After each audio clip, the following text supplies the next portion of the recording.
2025년은 너무너무 위험한 시기다. 완전 거지 되기 쉽다. 그나마 할 수 있는 마지막 기회, 상당히 지금 기회가 올 수 있다. 저는 많은 분들이 이거 잘 몰랐으면 좋겠어요. 제가 과감하게 말씀드려요. 이 시대에 끝나가고 있습니다.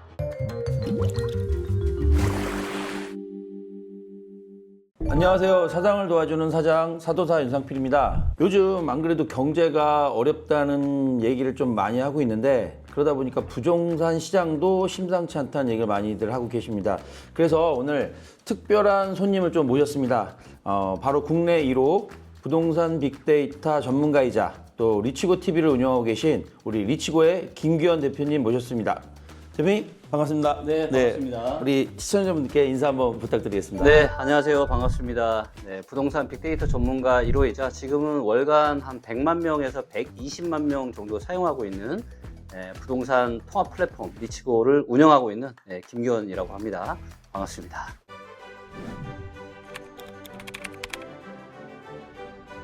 경기가 사실 좀 많이 안 좋잖아요. 네. 2025년도 경기에 대한 부분들은 어떻게 좀 판단을 하고 계시나요? 저는 2025년은 지난 한 30년 중에서 그 어느 때보다 굉장히 위험한 상황으로 지금 가고 있다라고 생각합니다.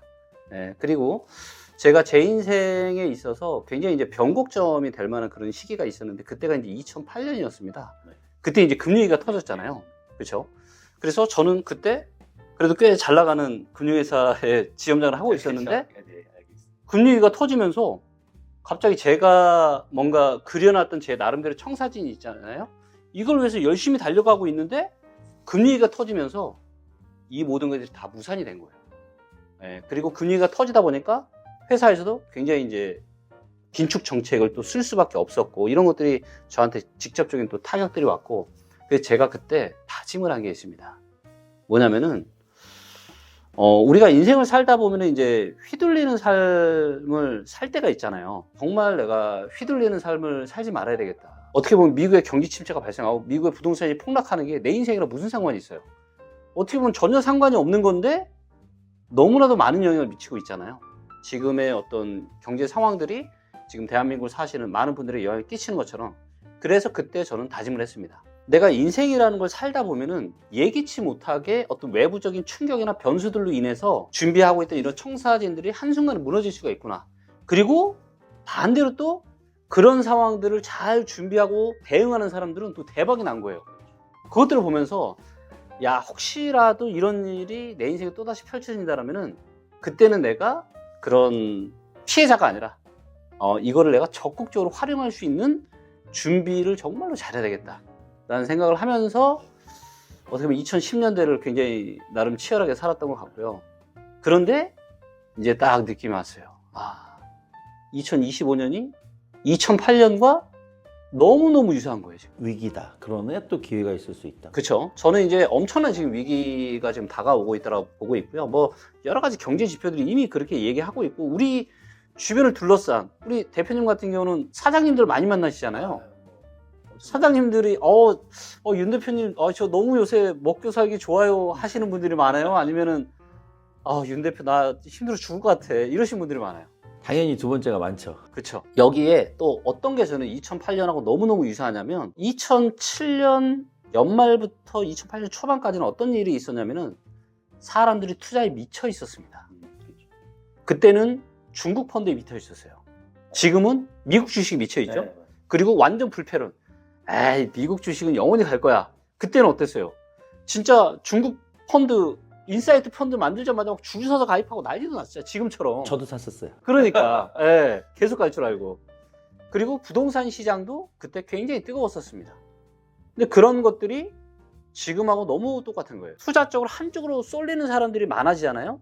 그런데 이런 상황에 버블은 어느 정도 있을 수밖에 없지만 버블이 계속 유지될 수가 없잖아요. 근데 지금 한국 경제는 계속 안 좋아요. 그래서 버블이 지탱이 될 수 있는 이런 어떻게 보면 에너지 자체가 많지 않은 상황인데, 저는 결정적인 가장 큰 증거 중에 하나가 뭐냐면 바로 미국이 2007년 9월에 피크업 금리를 그때 했었거든요. 그때처럼 24년 9월 달에 피크업 금리 0.5% 금리 인하를 한 거예요. 자, 그런데 저 같은 경우는 자산 시장의 어떤 계절에 대해서 정말로 제가 연구를 많이 했거든요.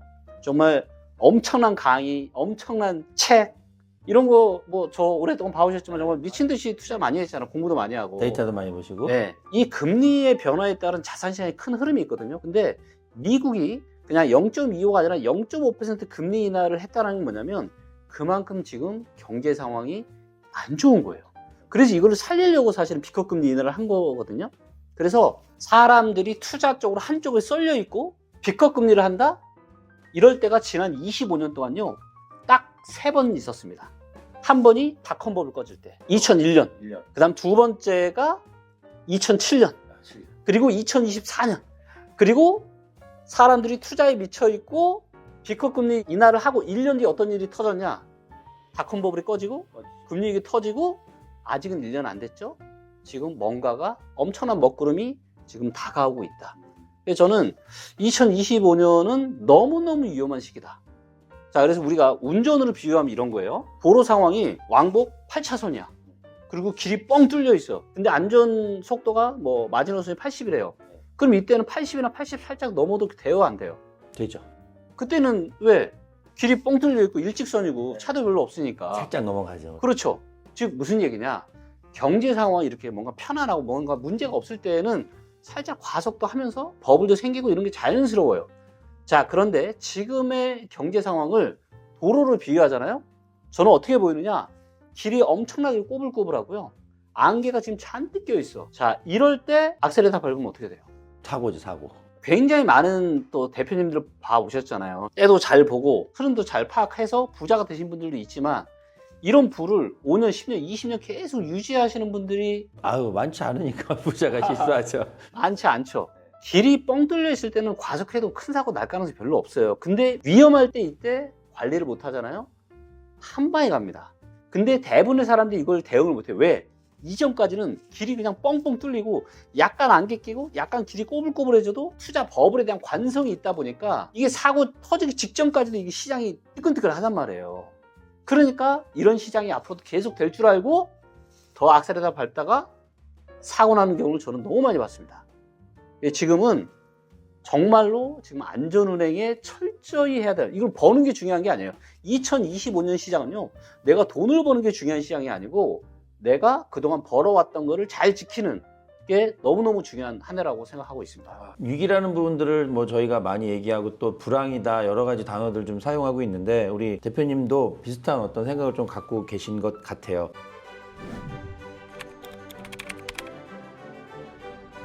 그렇다면은 조금 더 구체적으로 만약에 본다면 지금 부동산 시장에서의 거래 절벽 부분들이 많이 나오긴 하는데 또 서울에서는 뭐 어쨌든 특정 지역에서는 막 올라간다 이런 부분들인데 여기에 대해서는 어떻게 지금 판단을 좀 하고 계시나요? 지금은 이제 정부의 정책이나 최근에 이제 토지거래 허가가 해제되면서 일시적으로 나오는 반등. 아, 일시적인 반등. 일시적인 반등. 반대로 얘기하면은 이제 거대한 하락이 오기 전에 그나마 할 수 있는 마지막 기회. 그리고 지금 강남 3구 이외에는 시장이 다 지금 차갑게 식어가고 있어요. 특히 지방은 더하다는 얘기는 들었는데 항상 어느 시장이든지 두 가지를 얘기하잖아요. 비관적으로 볼 건 아니다부터 네. 시작해갖고 인구가 이제 또 수도권으로 몰리면 네. 또 그쪽 시장은 여전히 수요가 있으니까 괜찮을 것이다. 뭐 이런 얘기들 하면 어떤 주제를 놓고 네.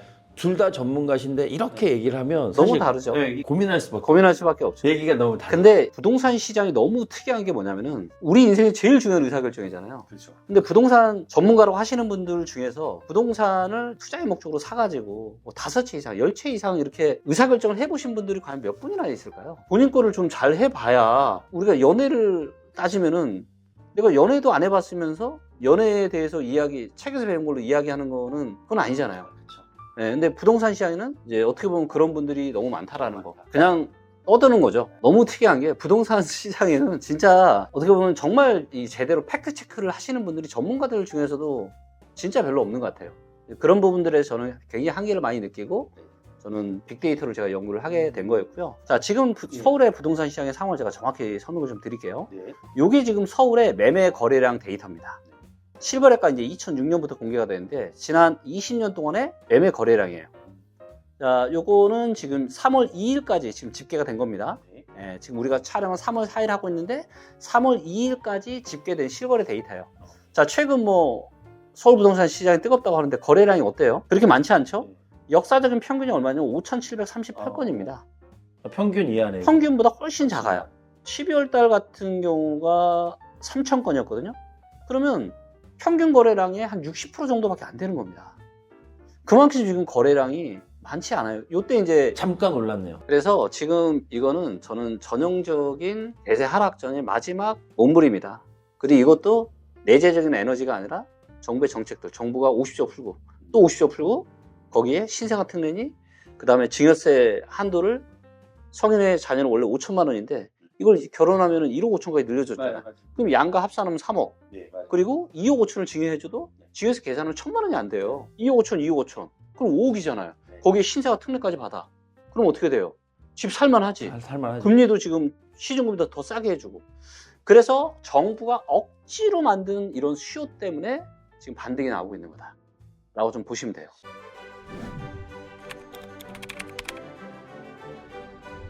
그렇다면 대표님 같은 경우는 이 하락장이 언제 정도까지, 뭐 이건 사실은 어려울 수 있지만 언제까지 계속되고 바닥이라고 표현하는 어떤 부분들의 어떤 시그널 이런 것들을 우리가 어떻게 좀 알 수 있을까요? 이것도 사실은 좀 되게 궁금한 사항. 이거는 사실 제대로 얘기하려면요. 한 4시간 가량 들으셔야 됩니다. 우리가 뭐 그렇게 얘기는 할 수가 없으니까 제가 대략 핵심만 제가 말씀을 좀 드릴게요. 자, 서울의 지금 부동산 가격을 좀 보도록 하겠습니다. 자, 보이시면 요 파란색 있죠? 요게 이제 리치고 저희가 실거래가로 만든 리치고 실거래가 시세고요. 요게 이제 한국 부동산원의 실거래 가격 지수입니다. 거의 똑같죠? 예. 보시는 것처럼 21년 10월 달이 정확한 고점이었고요. 제가 이때 10년에 한 번 올까 말까 한 절호의 매도 기회가 왔다. 외롭게 제가 얘기를 했잖아요. 그때 욕도 진짜 많이 먹고. 근데 이때가 사실 정확한 꼭지였고 한번 폭 나갔다가 정부가 만든 요 반등이 지금 나오고 있는 거고. 근데 아직도 전고점을 회복을 못했습니다. 물론 강남구나 서초구나 이런 데는 전고점보다 더 올라갔어요. 예, 왜냐면 거기는 모두가 연끌했던 20년과 21년에 10억 이상 아파트는 대출을 안 해줬거든. 그러니까 대출 안 해주고 다 현금만 사니까 그 사이 금리가 올랐던 거에 대한 그런 반대 매매가 나올 수가 없는 거죠. 왜 다 현금 주고 샀으니까 뭐 좀 떨어져도 괜찮은 거죠. 버틸 여력이 있는. 그런데 이제 22년부터는 대출을 또 시작을 해줬습니다. 자, 그래서 저는 이런 급락장 있죠. 이런 게 지금 나타날 거라고 봅니다. 올해 하반기에. 올해 하반기에 더 떨어지겠네. 더 떨어지는 거죠. 그래서 이게 저는 한 요 정도 수준까지 떨어질 가능성이 상당히 높다. 그래서 그러면 2020년 초반 가격이나 2019년 정도 가격까지 떨어질 수 있는 거죠. 그렇게 지금 바라보고 있고요. 그래서 일단은 몇 가지 시나리오가 있는데 아마도 확률적으로 높은 거는 올해 하반기에 이제 어떤 큰 충격파가 오면서 22년이나 08년처럼 하반기 그때 큰 폭락이 있었거든요. 한번 크게 하락을 했다가 그러면 또 정부에서 막 또 부양 정책을 또 펼칠 거예요. 더군다나 또 수도권 같은 경우는 내년에 또 공급이 굉장히 작아. 수도권뿐만 아니라 전국적으로. 그래서 내년에 반등이 좀 나타날 수 있습니다. 그런데 이제 시장의 에너지가 그렇게 많지가 않기 때문에 이대로 쭉 대세 상승을 하는 것보다는 2008년에 한번 내려왔다가 2009년, 10년 초까지 반등 들어왔다가 계속 쭉 빠졌거든요. 이와 같은 패턴이 수도권 시장에서 나타날 가능성이 높아요. 그래서 수도권 시장은 25년 말 2020년 초에 바닥 찍고 단기 바닥 찍고 단기 반등 나오지만 다시 또 지지부진해질 가능성이 좀 더 높다. 근데 지방은 좀 달라요. 제가 경남을 한번 보여드릴게요. 자, 수도권 시장은 반등이 꽤 나오는 동안 경남은 어떻게 됐어요? 반등이 거의 없었죠. 지금 또 내리고 있죠. 그래서 요때 수준이 지금 이제 2021년 초 지금 가격까지 떨어진 거예요. 근데 올해 하반기에 좀 더 떨어질 겁니다. 그러면 얘는 한 요 정도 2020년 어느 정도 가격까지 떨어질 가능성이 높아요.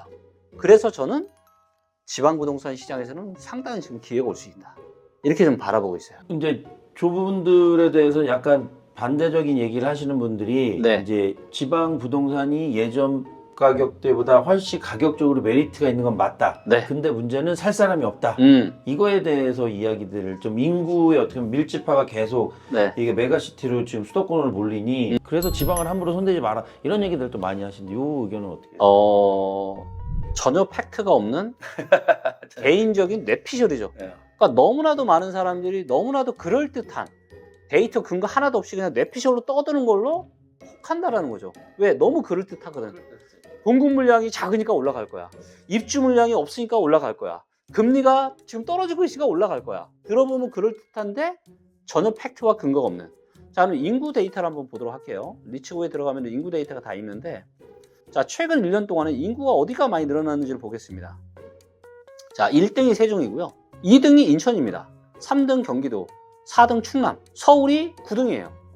그리고 충남이 지금 인구가 지방에서 늘고 있는데 충남이 지금 계속 떨어지고 있거든요. 그럼 인구가 그렇게 의미가 있나요? 그렇네. 자, 더군다나 인구보다 훨씬 더 중요한 거는 저는 일자리라고 보거든요. 자, 일자리. 자, 일자리를 한번 볼게요. 일자리 데이터. 최근 3년 동안 일자리가 가장 많이 증가한 곳이 어디입니까? 울산이. 울산. 2등 누구예요? 충북, 3등. 세종시. 자, 여기에 상위 탑5에 수도권이 있어요? 없죠. 없잖아요. 찾아보겠습니다. 경기도가 8등이고요. 인천 9등이고요.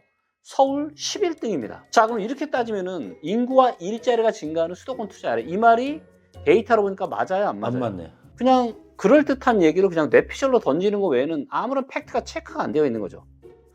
자, 최근 1년으로 보고요. 시 군구로 볼게요. 자, 일자리가 가장 많이 1년 동안 는 데가 어디냐면 강동구입니다. 그 다음 수정구, 울산, 경기도, 충북. 자, 지방에도요, 일자리 많이 느는 데가 있어요, 없어요? 있어요. 자, 무슨 얘기냐. 지방이 소멸된다는 건 뭐냐면 진짜 완전 시골 있죠. 사람 없는데. 그런 데는 없어지는 게 맞아. 하지만 지방에서도 그 지방의 핵심 거점이 되는 지역이 있죠. 충북으로 따지면 청주, 충남으로 따지면은 천안, 아산 이런 데 있죠. 이런 데로 계속 사람이 몰린다는 거예요, 지방. 2008년 금리위기 끝나고 나서 수도권 부동산이 계속 안 좋을 동안요, 지방은 계속 올라갔습니다. 그때라고 지방 좋아하고 수도권 안 좋아하고 그랬을까요? 아니에요. 말 그대로 수도권도 어떤 지역이 올라갔을 텐데 그냥 수도권은 오르고 지방은 떨어진다는 그렇죠. 이렇게 큰 테두리로만 얘기를 하는 것 같아요. 그렇죠. 그리고 저는 많은 분들이 이거 잘 몰랐으면 좋겠어요. 네, 그냥 계속 수도권만 올라간다고 생각하시고, 네, 왜냐면 아무리 이제 데이터에 근거해서 이야기를 해도 결국에는 이제 본인의 이해관계가 다 얽혀 있다 보니까 내가 수도권에 부동산이 있어. 근데 김기현 수도권 별로래. 이러면 이제 듣기 싫은 거고.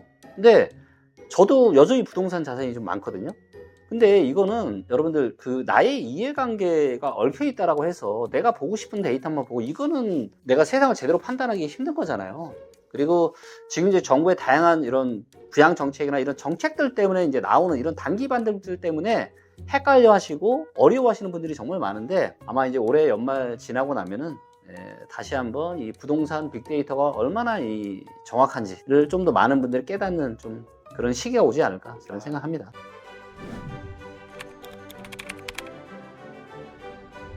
방금 이제 거기에 답을 좀 주시긴 하는데 상가도 있고 오피스텔도 있고 뭐 주택도 있잖아요. 네. 조금 더 좁힌다면 네. 하락장에서 사야겠다. 네. 종목이나 이런 것들은 어떻게 좀 자, 일단 부동산 분야별로 하면은 먼저 상가를 얘기하잖아요. 자, 지금 상가 샀다가는 우리가 이제 얼마 전까지는 우리가 간물주라 그랬죠. 소물주 위에 간물주가 건물주 있다. 그래서 갓물주라고 했잖아요. 다들 건물 갖고 있는 분들 부러워했죠. 우리가. 그때 건물 샀던 사람들 다 어떻게 됐어요? 완전 개털됐습니다. 실제 경매 데이터를 보잖아요. 지금 경매가 계속 증가하고 있어요.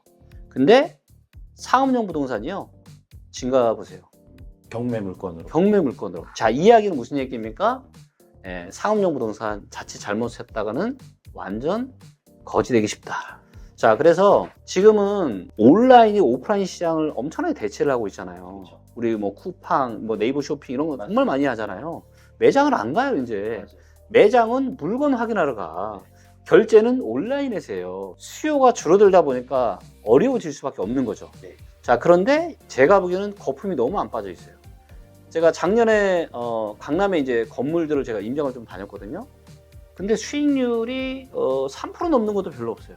은행 이자가 지금 3%가 넘어요. 은행은 원금 손실 리스크가 1도 없죠.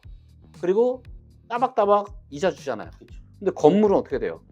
취등록세 내야지, 중개 수수료 내야지, 싸요? 마이너스지, 마이너스. 이것만 해도 지금 몇 프로인데. 그리고 공실 나봐요. 자, 그러면 우리가 은행 이자를 3% 우리가 라고 치면은 건물에서 우리가 월세가 몇 프로나 우리 대표님은 투자하시겠어요? 그래도 한 최소한 5% 이상은 나와야 되죠. 자, 저는요 5%도 거들떠보지 않을 거예요. 6% 이상은 나와야지. 6% 뭐 이상은 다 떼고. 그럼요. 또 떨어질 수도 있는데, 더군다나 상업용 부동산에 대한 중장기적인 전망은 계속 안 좋아요. 대한민국에 6% 이상 요즘 못 나오죠.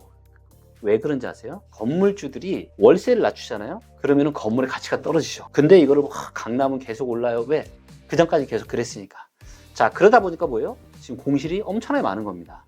그러니까 빨리 월세를 현실에 맞게끔 팍팍 감소하고 해야 되는데 건물주 입장에서는 월세를 깎는 순간 건물 가격이 되는 건물 가격이 떨어진다고 하니까 버티는데 이거를 버티지 못하니까 지금 이렇게 경매가 늘어나는 겁니다. 제가 과감히 말씀드릴게요. 자, 예전처럼 건물 사가지고 나 월세 받을까? 이 시대는 끝났습니다. 제가 과감하게 말씀드려요. 이 시대에 끝나가고 있습니다. 아주 일부 지역 아니면은 이거 끝났어요. 그럼 어떤 분들만 하셔야 되냐? 실수요이신 분들. 내가 병원을 해. 내가 사업을 해. 그리고 직원들이 쓸 뭐가 건물이 있어야 돼. 그럴 때한 공간이 있어야 돼. 그런 분들은 너무 좋은 시기예요. 경매로 상업용 부동산을 낙찰받아요. 왜? 60%, 50% 거의 반토막 가격에 살 수가 있으니까. 그래서 그런 실수요자이신 분들한테는 엄청나게 좋은 기회가 지금 다가오고 있습니다. 특히 올해 가을 연말, 내년에 실수요자분들한테는 어떤 내 건물 살 수 있는 굉장히 좋은 시기가 올 텐데 실수요자 아니신 분들 거들떠보지 마세요. 네, 그래서 상업용 부동산 그렇고 그 다음에 주거용 부동산 시장을 말씀드리면 자 우리가 이제 은퇴하시는 분들은 이제 조금 볼나이잖아요. 이제 슬슬 자 은퇴해서 내 집 하나 온전히 내 걸로 갖고 있으면 잘 산 거예요, 못 산 거예요? 잘 산 거죠. 잘 산 거죠. 잘 산 거죠. 서울에서 네. 똘똘한 한 채. 그럼 대출 하나 없이 은퇴했을 때 내 집 하나만 서울에 있어도요 굉장히 잘 사신 분입니다. 그리고 이런 분들은 국민연금 받아요, 못 받아요? 받죠. 받죠. 자, 그런데 지금의 30, 40 세대들이 은퇴하는 60대 중반이 됐다고 생각해요. 30년, 40년 뒤에, 한 30년 정도 뒤에. 자, 그러면 그때의 대한민국 인구 구조가 어떻게 돼 있을까요? 이렇게 돼. 완전 지금 인구 지금 계속 쪼그라들고 있죠. 인구가 감소한 지 지금 한 4년 됐는데 4년 사이에 60만 명이 넘게 감소했습니다. 지금. 맞습니다. 항아리 지금 네. 이렇게 가죠. 근데 앞으로 감소 더 줄어들 거예요. 자, 그런데 지금 30대나 40대이신 분들은 최소한 20년이나 30년 뒤에 대출 하나 없이 그냥 그 집이 내 집만 해도 온전히 잘 사는 건데 이분들은 나중에 20, 30년 지나서 국민연금 받아요, 못 받아요? 어렵지 않을까요? 못 받죠. 지금 상황이. 국민연금 뭐 2050 몇 년에 다 없어진다고 하잖아요. 국민연금 못 믿어요. 받을 돈이 지금의 어떤 노후층 분들이 소득 구조 중에 하나로 매월 월세 받는 거랑 똑같은 거잖아요. 죽을 때까지 받는 거니까. 이게 하나 없어지는 거야. 그럼 결국 뭐밖에 없어요? 집 하나만 있으면 다행인데 이 집을 그럼 유동화 시켜야 되잖아요. 근데 이거를 받아줄 수 있는 인구가 어때요? 없다. 진짜 수요가 지금이랑은 말도 못할 정도로 많지 않아요. 그래서 뭐 해야 되냐? 싸게 사야 돼요. 아, 그래서 결론은 어떻게 싸게 사야 된다. 싸게 사야 되는데 지금 서울은 너무 데이터로 봤을 때 너무 비싸요. 정말로 저는 거의 단기적으로 봤을 때 거의 마지막 지금 버블 장이라고는 지금 서울은 좀 보고 있고요. 네, 그렇기 때문에 여러분들 이제는 시대가 정말 많이 달라졌습니다. 근데 대한민국 부동산 불패 신화가 있다 보니까 전체 자산에서 75%, 80%가 부동산. 이건 말도 안 되는 일이거든요. 인구가 계속 성장하는 대한민국에서라면 이게 먹히겠지만, 그리고 나 앞으로 5년에서 10년 정도는 먹힐 수 있어요. 근데 앞으로 20년, 30년 뒤에 과연 부동산 시장의 수요가 어떻게 될지를 진지하게 고민하시고, 그래서 저는 일단 싸게 사야 된다. 그리고 적절한 흐름을 보면서 단타를 좀 쳐야 수도 있다. 물론 제가 말씀드린 단타는 뭐 한 5년이나 10년만 한 번씩 이제 사고 팔고 이거를 말씀드리는 거고요. 그럼 정리하면 일단 상가나 이런 부분들은 좀 조심해야 될 필요가 있다. 실수요자 아니면 그 이자율도 안 나올 거니 그렇죠. 이거는 좀 배제하는 게 좋을 것 같다. 네. 두 번째, 이제 주택 시장 같은 경우는 가능성은 있긴 한데 지금 특히 수도권이나 이런 서울 지역은 너무 비싸기 때문에 네. 지금보다는 훨씬 좀 싸져야 된다. 그렇죠.